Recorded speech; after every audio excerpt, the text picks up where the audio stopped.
하나님 말씀 시편 14편 우리 합독하겠습니다. 시편 14편 시작. 어리석은 자는 그의 마음에 이르기를 하나님이 없다 하는도다. 그들은 부패하고 그 행실이 가증하니 선을 행하는 자가 없도다. 여호와께서 하늘에서 인생을 굽어 살피사 지각이 있어 하나님을 찾는 자가 있는가 보려 하신즉 다 치우쳐 함께 더러운 자가 되고 함행하는 자가 없으니 하나도 없도다. 죄악을 행하는 자는 다 무지하냐. 그들이 떡 먹듯이 내 백성을 먹으면서 여호와를 부르지 아니하는도다. 그러나 거기서 그들은 두려워하고 두려워하였으니 하나님이 의인의 세대에 계심이로다. 너희가 가난한 자의 계획을 부끄럽게 하나 오직 여호와는 그의 피난처가 되시도다. 이스라엘의 구원이 시온에서 나오기를 원하도다. 여호와께서 그의 백성을 포로된 곳에서 돌이키실 때에 야곱이 즐거워하고 이스라엘이 기뻐하리로다. 아멘. 시편하고 시편 14편은 하나님이 없다라고 하는 사람들을 등장시키는 무신론자 시라고 분류되는 겁니다. 그렇다라고 해서 이 시가 무신론자들에게 들려지는 노래가 아니라 분명히 함께 예배 공동체 가운데 믿음의 성도들과 함께 나누는 시일 겁니다. 그러면 이 세상은 하나님에 대해서 어떻게 생각하는지를 알고 우리는 그럼 하나님을 어떻게 생각해야 하는가라는 것을 보겠죠. 오늘도 우리는 무신론의 세상 속에서 살아갑니다. 이 무신론에 대해서 하나님이 없다라고 하는 거죠. 하나님이 없다라는 것에 대해서 조금 구분을 해본다면 우선은 마음에서 인정하지 않는 무신론자가 있어요. 하나님이 아예 없다라고 하나님을 인정하지 않는 무신론자, 이것을 사상적 무신론자라고 합니다. 그 사상이 하나님이 없다라고 하는 거예요. 신을 전혀 부인하는 거죠. 그런데 또 다른 무신론자가 있습니다. 실천적 무신론자라고 하는데 신이 있다라는 것은 인정합니다. 하나님이 있다라는 것도 인정해요. 그러나 그의 삶 속에서 행동하는 모든 것이 하나님이 없는 것과 똑같이 살아가는 것, 이것을 실천적 무신론자라고 합니다. 교회에 있는 성도들의 대부분은 만약에 무신론자라고 할 때 교회 안에서 함께 교인들을 형성하고 있지만 무신론자가 있다면 사상적 무신론자보다는 실천적 무신론자가 있을 겁니다. 인정은 해요. 하나님에 대해서 인정은 하지만 하나님이 없는 것과 똑같이 살아가는 사람들, 이런 사람들을 실천적 무신론자라고 합니다. 그런데 이런 사상적 무신론자들은요, 조금 더 생각해 보면 한 세 가지 부류로 나눌 수가 있는데, 왜 그들은 하나님이 없다라고 할까? 생각 자체에서 왜 신을 부인하고 왜 하나님이 없다라는 사상과 마음과 생각을 가질까? 한 세 부류가 나눠질 것 같아요. 첫 번째는 좀 생각이 깊은 사람들이 있어요. 그런 사람들이 항의의 표시로 하나님이 없다라고 하는 겁니다. 저항하는 거죠. 왜 저항하냐 하면 세상을 보니까 세상이 너무나 불의해요. 세상이 너무나 악해요. 그렇게 악한 세대가 판을 치는데 하나님이 계시다면 이럴 수가 없는 거예요. 하나님이 계시다면 그렇게 수많은 어린아이들이 가뭄으로 죽어가는 걸 그냥 보고 있을 수가 없는 거죠. 그렇게 하나님이 만약에 계신다면 전쟁 속에서 고통당하는 여인들이나 약자들, 어린이들을 그렇게 방치할 수가 없는 거예요. 하나님이 진짜로 계시다면 세상이 이렇게 악한데 왜 가만히 계시냐라는 거죠. 이런 생각을 곱씹다 보니 저항하는 거예요. 하나님이 없다라고 하는 게 마음이 편한 거죠. 하나님이 있다라고 하면 현실이 해결이 안 되니까 이것을 저항의 표시, 항의의 표시로 사상적으로 하나님이 없다라고 부인하는 사람들이에요. 사실 이런 사람들은요, 마음 깊은 곳에서는 하나님이 있었으면 좋겠어요. 근데 아무리 지각하고 생각하고 연구하고 현실을 보니 하나님이 있으면 그 하나님이 악한 하나님이든가 만약에 하나님이 선한 하나님이라면 없다라고 하는 게 속이 편한 거죠. 그래서 사상적 무신론자가 되는 사람들이 있습니다.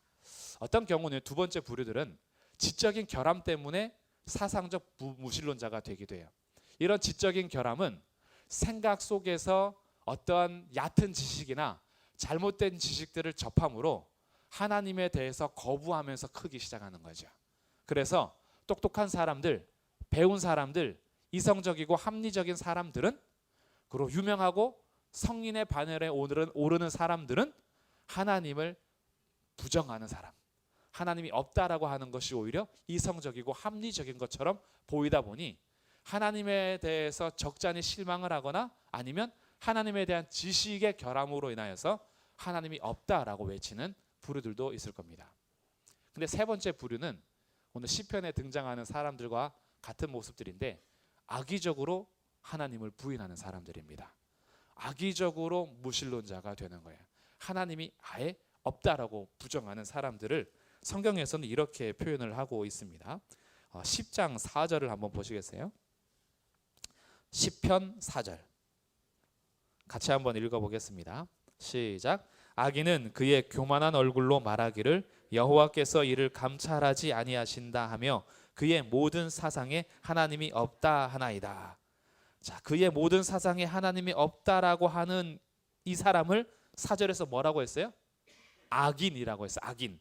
이 악인이 하나님이 없다라고 사상적으로 그가 마음에 생각하는 이유는 교만한 얼굴로 자기가 하고 싶은 대로 하기 위해서, 하나님이 감찰하지 않는다라는 것을 마음속에 계속 되새기는 거야.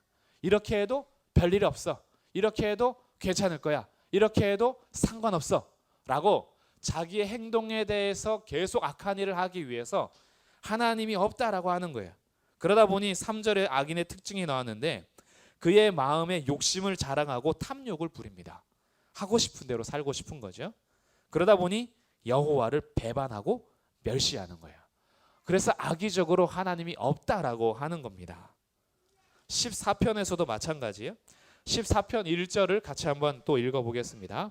시작. 어리석은 자는 그의 마음에 이르기를 하나님이 없다 하는도다. 그들은 부패하고 그 행실이 가증하니 선을 행하는 자가 없도다. 14편에서는 하나님이 없다 하는 사람을 뭐라고 했냐면 어리석은 자 그랬어요. 10편에서는 악인이라 그랬고 14편에서는 어리석은 자라고 했어요. 이 어리석은 자도 그 마음에 하나님이 없다라고 하는 거예요. 그들의 삶이 부패하고 가증하고 선을 행하지 않는 삶으로 드러납니다. 그러니 사상적으로나 마음적으로 하나님이 없다라고 하는 사람들의 행실이 이제 나오는 거죠. 열매가 나오는 겁니다. 하나님이 없다라고 하는 그 뿌리를 내리다 보니 그 뿌리로부터 맺혀지는 삶의 행실의 열매가 1절에 보니까 부패하고 행실이 가증해요. 가증하다라는 것은 원어를 좀 더 살리면 구역질 나다라는 뜻이에요. 토할 것 같은 거죠. 그들의 행실이요 역겹습니다. 이거는 위선적이라서 그럴 수도 있고요. 아니면 하는 일들이 아주 포악하고 잔인해서 그럴 수도 있어요. 이 토할 것 같은 느낌이에요. 근데 시편에서도 마찬가지예요. 그들의 행실이 어떻게 드러나는지를 보여주고 있는데, 자, 시편 10장이죠. 거기에 7절부터 이들의 삶의 열매가 행실로 나타납니다. 어떻게 나타나느냐? 7절. 그의 입에는 저주와 거짓과 포악이 충만합니다. 우리는 뭐가 충만해야 돼요? 은혜와 성령이 충만해야 되는데 이 악인들은 뭐가 충만해요? 저주와 거짓과 포악이 충만하고 혀 밑에는 뭐가 있어요? 잔해와 죄악이 있대요. 그래서 이들로 하여금 8절 마을 구석진 곳에 앉고 은밀한 곳에 앉아서 무죄한 자를 죽입니다. 그의 눈은요 항상 가련한 사람들을 엿보면서 언제든지 그를 잡아먹으려고 노려보고 있어요. 그리고 가련한 자를 결국은 잡습니다. 그래서 10절 그가 굽으려 엎드리니 그의 포악으로 말미암아 가련한 자들이 넘어집니다. 이 꼭 사냥하는 사냥 그 짐승 같죠. 사자가 먹잇감을 찾기 위해서 노려보고 악어가 조용히 노려보다가 덮치는 것처럼 이들이 지금 포악자의 그 짐승과 같은 모습으로 기록이 되고 있어요. 이것을 14편 4절에서는 조금 더 재미있게 표현합니다. 14편 4절 죄악을 행하는 자는 다 무지하냐? 그들이 떡 먹듯이 누구를 먹어요? 내 백성을 먹어요. 떡 좋아하십니까? 여기서 이 떡이라는 것은요 우리가 말한 찹쌀떡 뭐 그리고 또 무슨 떡이 있어요? 계피떡 뭐 이런 뭐 호박떡 뭐 좋아하세요? 떡 이런 떡이라기보다 여기서의 떡은 빵을 말하는 거예요. 이 빵은 이들의 주식입니다. 우리로 그럼 바꾸면 이런 거야. 그들이 밥 먹듯이 내 백성을 먹는 거야. 밥 먹듯이. 하루에 몇 끼 드세요? 네. 밥 먹듯이 누구를 먹냐 하면 내 백성을 먹는데요. 이것이 식인종이 따로 없는 거죠. 사실 식인종이라고 하면 아주 원시림이나 아니면 정말 그 산골에서 우리가 생각하는 그 야만인들이 사람을 진짜 인육으로 먹는 그것을 식인종이라 하잖아요. 근데 하나님이 없다라는 사상과 마음에서부터 나오는 열매가 식인종과 다를 바가 없는 거예요.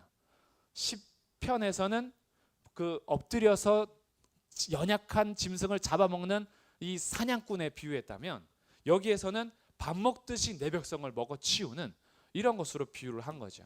그러니까 이들이 바로 영적인 11조 식인종. 이들이 식인종과 똑같아요. 근데 오늘날 우리의 이 사상 속에서 문화를 보면요, 식인종 문화가 맞습니다. 실제로 사람을 잡아서 인육을 먹지 않는다라고 해서 우리가 문명인이 아니라 문명이 발달하는 사회 속에서도요, 사람을 진짜 잡아먹습니다. 회사가 자기 기업의 성과를 이루기 위해서, 그리고 위에 있는 사람들이 아래 사람들을 부림에 있어서 그들의 정신력, 그들의 정신, 마음, 시간, 에너지, 그가 가지고 있는 것들을 짓밟으면서, 이거는 뭐 실제로 고기를 먹지 않아서 그러지 사람을 잡아먹는 문화가 되어버렸어요. 힘이 없으면 짓밟혀서 먹히는 문화입니다. 세상이 그렇게 돌아가요. 왜요? 하나님이 없다라는 사상 속에서 돌아가거든요. 아무리 악해도 뒤로 숨기는 게 많으면 잘 산다라고 하는 세상이잖아요.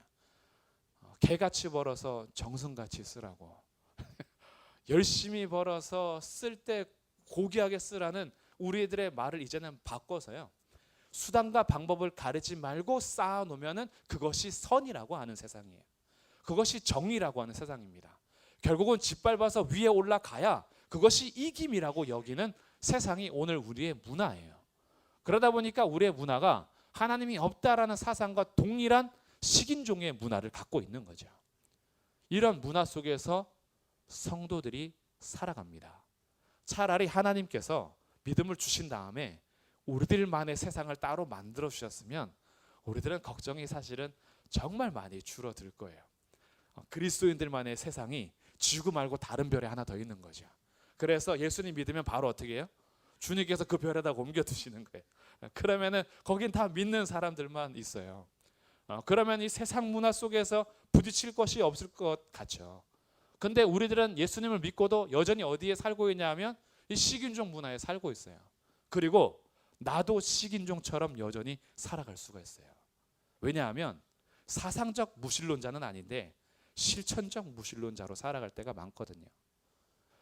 하나님을 인정은 하는데 나의 삶 속에서는 하나님이 없는 것처럼 살아요. 하나님이 없다라고 하는 실천적 무신론자들도요, 기도합니다.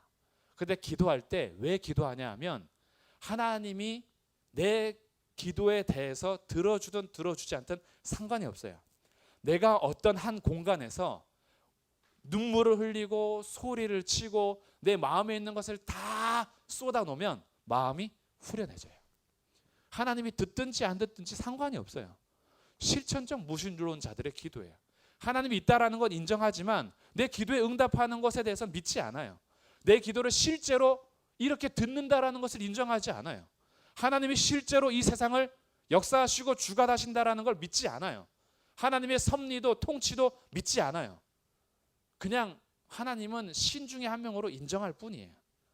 그러나 그 하나님이 세상을 주관하고 내 인생을 이어가신다, 섭리하신다, 역사하신다, 안 믿어요. 그럼에도 불구하고 기도해요. 왜? 속이 후련하거든요. 어디 가서 소리 쳐보겠어요. 소리 잘 치는 교회를 찾아가야 될 텐데 주여도 막 10번씩 하고, 그리고 막 내가 소리 질러도 이상하지 않은 곳에서 어디 가서 소리 지르겠어요. 집에서 소리 지르면 저게 미쳤나 그리고 옆집에서 신고 들어가고, 산에서 소리 지르려 했더니 요즘엔 산에서 야호도 잘 안 해요. 어디 가서 이 소리 지르겠어요. 노래방 가서 막 소리 지르면서 노래 한번 부르면 후련한 것처럼 교회 와서 그냥 한번 소리 지르는 거예요. 그러다 보면은 뭐예요? 자기 스스로가 연민에 빠져요. 내 인생이 왜 이렇게 불쌍한가? 그러면 눈물이 나요. 그 눈물 한 번 쏟고 나면 어때요? 마음이 좀 후련해요. 울 곳이 있어요. 울 곳이. 아 그래. 울 곳이라도 있으니 얼마나 좋아. 그러니까 기도하는 것도요. 하나님을 진짜 믿음으로 기도하는 게 아니라 기도하는 도구를 통해서 내 마음 후련하면 끝인 거예요. 이게 실천적 무신론자들의 기도 생활입니다. 우리들은 살펴봐야 되는 거죠.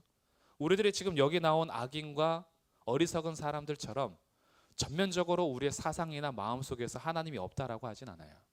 그러나 우리들의 삶이 실제로 하나님을 믿는 자로 살아가는가라는 것에 있어서는 우리가 깊이 자기를 살펴야 하는 겁니다. 나는 진짜 하나님을 믿고 있는가? 그 하나님이 실제로 살아계셔서 지금도 내 앞에 계시며 지금도 나와 함께 계시고 지금도 내 기도 한마디 한마디에 귀를 기울이실 뿐 아니라 내가 문장력이 없고 내가 표현력이 없어서 때로는 그냥 주여 한번 외치는 거, 아버지 한번 부르는 거, 어쩔 때는 말이 연결이 안 돼서 그냥 아다다다다 하는 거, 좀 뭔 말을 해야 될지 몰라서 속으로만 그냥 끙끙 앓는 거, 그 작은 신음소리에도 하나님이 나보다 나를 더 잘하셔서 내 그 기도를 알고 계시고 듣고 계시고 보고 계신다라고 실제로 믿고 오늘 기도하느냐? 우리에게 진짜 기도할 때 필요한 게 하나님을 향한 믿음이거든요. 근데 우리가 하나님을 인정은 하지만 안 믿으면서 살아갈 때가 많이 있다라는 거죠. 그러다 보니 교회 안에서도 세워지지 말아야 될 세상 나라가 동일하게 세워지는 겁니다. 하나님이 없다라는 사상과 하나님이 없다라는 마음으로부터 나오는 행실들은요, 거짓과 포악과 저주를 통해서 누가 고통을 당하냐 하면 가련한 자들, 연약한 자들이 고통을 받아요. 교회 문화를 한번 보세요. 교회에서는요, 세상과 문화가 달라야 되거든요. 교회에서는요, 돈이 없어도 당당한 나라가 세워져야 됩니다. 교회에서는 세상에서 정말 만물의 찌꺼기처럼 여겨지는 직업을 갖고 있거나 비천한 삶을 살아도 교회만 오면요, 그 사람은 하나님의 존귀한 자녀로 형제 자매가 되는 게 교회예요. 근데 세상의 문화가 교회 그대로 들어오니까 교회에서도 힘 있는 사람이 떵떵거리고요, 권력 있는 사람이 떵떵거리고요, 없으면 깨갱하고 있어야 되는 문화, 이거 하나님이 없다라는 문화하고 똑같은 거예요. 이런 것이 왜 동일하게 되느냐? 실제로 하나님을 내가 받아들이고 실제로 내 앞에 있는 것처럼 진짜로 이 교회의 주인이 예수님이고 실제로 이 교회를 이끌어 가시는 분이 하나님이심을 믿는다면 하나님의 말씀 속에서 주의 뜻이 무엇인지 우리는 연구해야 되고, 하나님께서 뜻하신 바가 무엇인지 알아야 되고, 하나님이 어떤 분이신지 갈망하고 하나님을 알아가는 게 맞아요. 그런데 하나님을 알고 싶지 않아요. 별로. 갈망도 별로 없고, 그러니 성경에 대한 공부는 나하고 상관이 없다라고 자꾸 여기는 거죠. 성경을 놓고 하나님의 뜻을 찾아서 기도하고 믿음으로 간구하고 거룩한 경외심을 가지고 주님 앞에 무릎을 꿇고 실제로 왕을 대면하는 것처럼 주님 앞에서 거룩한 경외심을 가지고 대면하면서 신앙생활을 해가면 우리의 삶에는 반드시요, 믿음으로 주시는 열매가 맺혀지게 되어 있습니다. 회개에 합당한 열매가 맺혀지는 거죠. 그럼 교회에 들어왔을 때는 우리들의 모습이 세상과 다를 바 없는 모습으로 은혜 때문에 왔지만 신앙생활을 5년, 10년, 20년, 30년 하면 내 문화가 바뀌어야 되고 함께 신앙생활하는 교회 문화가 바뀌어야 돼요. 세상과 달라야 되는 거죠. 그것이 다른 표현으로 하면 거룩이라는 표현인 겁니다. 내가 거룩하니 너희도 거룩해라. 거룩이 무슨 뜻이에요? 구별된 거잖아요. 구별된. 세상 나라와 교회는 달라요. 구별된 공동체거든요. 근데 우리가 하나님이 없다라고 실제로 얘기하진 않지만 하나님이 없는 것처럼 예배하고 하나님이 없는 것처럼 성경 보고 하나님이 없는 것처럼 기도하니까 그 삶이 5년, 10년, 20년 반복돼도 하나님이 없는 것처럼 삶이 변하지 않는 거예요. 그러니 오늘 이 시편의 10편과 14편은요, 악인과 어리석은 자가 박해 있는 것이 아니라 우리 안에도 있을 수 있다라는 것을 생각하며 읽으셔야 돼요. 그래서 14편에서는 조금 더 명확하게 이렇게 얘기하고 있습니다. 2절과 3절 14편 2절과 3절을 읽어보겠습니다. 시작.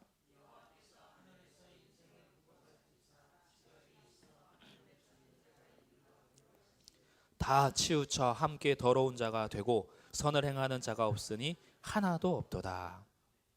하나님께서 찾아보시는데 그 사람이 있다 없다? 없어요. 지각이 있어 하나님을 찾는 자가 있는가 살펴봤어요. 그런데 하나도 없대요. 다 치우쳐서 함께 더러워지고 선을 행하는 자가 없는데 하나도 없대요. 그러니 로마서 3장 23절에서 이 말씀을 그대로 가져가요.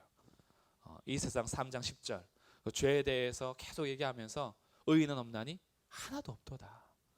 전부 다 악한 죄인들 뿐인 거예요.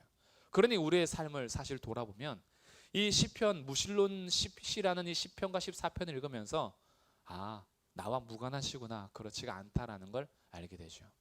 나도 무신론자처럼 살 때가 있구나. 나도 하나님이 없는 것처럼 기도할 때가 있구나. 습관적으로 그냥 기도를 나열할 때도 있고요. 그냥 와서 앉아있다가 가기도 하고요. 그냥 기도하지만 믿음이 없는 경우도 있고요. 그냥 내 마음에 속 편하자고 얘기는 했지만 하나님과 진짜 대화하는 것처럼 그렇게 기도하지 않을 때도 사실은 있죠. 우리가 사람과 사람이 대화할 때만 해도요, 다르거든요. 이 사람이 내 얘기를 듣는다라고 생각하면서 대화하는 거하고 저 사람은 내 말을 안 들어 이렇게 생각하고 대화하는 건 진짜 다르거든요. 근데 하나님이 실제로 우리의 기도에, 우리가 말하는 한마디 한마디에 귀를 기울이시고 지금 나와 함께 대화하고 더불어 교제하고 너는 나로 더불어 먹고 나는 너로 더불어 먹는 그런 교제가 이루어진다라고 실제로 믿으면 우리의 기도는요, 때로는 눈물이 나기도 하고 때로는 웃음이 나기도 하고 때로는 부르짖기도 하고 때로는 침묵하기도 해요. 때로는 조용히 조곤조곤 정말 애인이 서로 앉아서 그 시시콜콜한 얘기들을 서로 주고받는 것처럼 하나님 앞에 앉아가지고 하나님 오늘 이랬고요 저랬고요 그 기분 나빴고요 마음 상했고요 필요한데 왜 하나님은 안 들어주시고요 실제로 하나님 왜 내 얘기를 안 들어주세요? 이렇게 얘기하는 건 왜 그러냐면 하나님이 실제로 내 얘기를 듣고 있음을 믿기 때문에 얘기할 수 있는 거예요. 하나님 왜 응답 안 해주세요? 하나님이 실제로 응답하시면 믿기 때문에 얘기할 수 있는 거잖아요. 하나님 왜 제 마음이 이렇죠? 실제로 나의 모든 것들을 얘기하는 조곤조곤 얘기할 때도 있고요. 정말 간절해서 창자가 뒤틀리는 것처럼 정말 부르짖어 엎드려서 기도할 때도 있고요. 기도의 방법이 손을 들기도 하고 일어서기도 하고 엎드리기도 하고 무릎 꿇기도 하고 우리의 자세는 다 다르지만 어떤 자세가 바뀌든지 간에 변하지 않는 것이 있어요. 하나님과 실제로 교제하는 거예요. 이것이 진짜 기도입니다. 하나님이 없다라는 사람들이 아니라.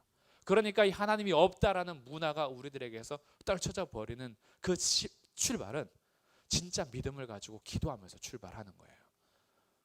그러다 보니 오늘 시편 10편에서 이렇게 포악한 자들이 가련한 사람들을 짓밟을 때 하나님을 믿는 시인이 12절에서 이렇게 요청합니다. 시편 12절 여호와여 일어나옵소서 하나님이여 손을 두옵소서 가난한 자들을 잊지 마옵소서. 하나님이 없다라고 하는 사람들과는 다르게 이 시인은 하나님 앞에 일어나 달라고 손을 들어 달라고 가난한 자를 잊지 말아 달라고 요청하고 있어요. 14절에서는 확신하고 있습니다. 주께서는 보셨나이다 이거예요. 주님께서는 지금 다 보고 있어요. 그렇기 때문에 주님을 의지하고요. 주는 14절 끝에 벌써부터 고아를 도우시는 이이심을 믿고 있어요. 하나님은 약한 사람들의 말에 더 귀를 기울이십니다. 구약에서 가장 약함의 대표가 고아와 과부들이에요. 나그네들이에요. 하나님께서는 고아와 과부, 나그네들, 집 없이 떠돌아다니는 이방인들 이런 사람들의 기도에 귀를 기울이시거든요. 하나님은 약한 자들에게 귀를 기울이시는 것을 그가 믿고 있어요. 그렇기 때문에 일어나달라는 거고 도와달라는 거죠. 그리고 16절 그가 믿음으로 선포합니다. 여호와께서는 영원 무궁하도록 왕이시라는 거죠. 하나님이 영원토록 왕이세요. 하나님은 거기에서 폐위될 일이 없어요. 하나님은 누구에게 왕위를 물려줄 것도 없어요. 왜? 영원 무궁토록 오직 유일한 왕이시기 때문에. 그러니 줄 서려면 잘 쓰셔야 돼요. 우리 왕정 시대 얼마나 심각했습니까? 저 왕이 내려오면 누가 왕이 될까에 따라서 줄을 잘 서야 돼요. 첫째에게 줄 설까 둘째에게 줄 설까 잘못 줄 섰다가는 왕이 되고 바로 피바람이 붑니다. 줄을 잘 서야 돼요. 근데 우리들에게는요 영원 무궁한 유일한 한 왕이 계세요. 하나님이십니다. 우리의 마음이 나눠질 이유가 없어요. 솔로몬처럼 여인들은요 사라져요. 하나님은 안 사라져요. 금과 은도 사라져요. 하나님은 사라지지 않아요. 병마도 사라집니다. 하나님은 영원한 분이십니다. 그러니까 우리가 두 마음이 나눌 이유가 없어요. 우리가 손에 꽉 쥐고 있는 세상이요, 세상에서 가지고 싶은 권력이요, 이 세상에서 내가 취하고 싶은 이름이요, 재물이요, 언젠간 다 사라질 것들이에요. 그러나 우리가 붙잡는 하나님은 영원 무궁토록 혼자 계시는 영원히 유일하신 하나님 왕이십니다. 그러니까 우리들이 이것을 믿고 신앙생활을 하는 거죠. 지금은 내가 엎드려져 있고 짓밟혀 있고 찌그러져 있고 약하지만, 그러나 하나님은 지금 짓밟힌 나의 기도를 들으시고 연약한 나를 품으시고 나를 존귀한 주님의 자녀로 세우셨으며, 지금은 교회가 패배하는 것 같고 성도가 연약한 것 같지만 우리 예수님이 십자가에서 이미 승리하셨고 우리 주님이 부활하셔서 승천하신 다음에 하나님 보좌 우편에서 우리를 여전히 감찰하시고 여전히 다스리시고 그 주님이 우리를 곧 데리러 오실 겁니다. 우리들은 패배자들이 아니거든요. 이것을 믿기 때문에 그 소망 가지고 기도할 수 있는 거예요. 그러니 우리의 사상 속에서, 우리의 마음 속에서, 혹은 우리의 행동 속에서, 행실 속에서 하나님이 없다라고 하는 악인들이나 어리석은 자로서의 신앙생활이 아니라 하나님이 계시는데 그 하나님이 반드시 나와 함께 계심을 믿음으로 기도하시더라도 하나님 앞에서, 말씀을 묵상하고 읽으실 때에도 들으실 때에도 하나님 앞에서, 우리 삶 속에서, 일상생활 속에서 우리의 모든 행실이 하나님 앞에서 하나님이 계신 것을 확실하게 믿고 우리의 삶을 다져가는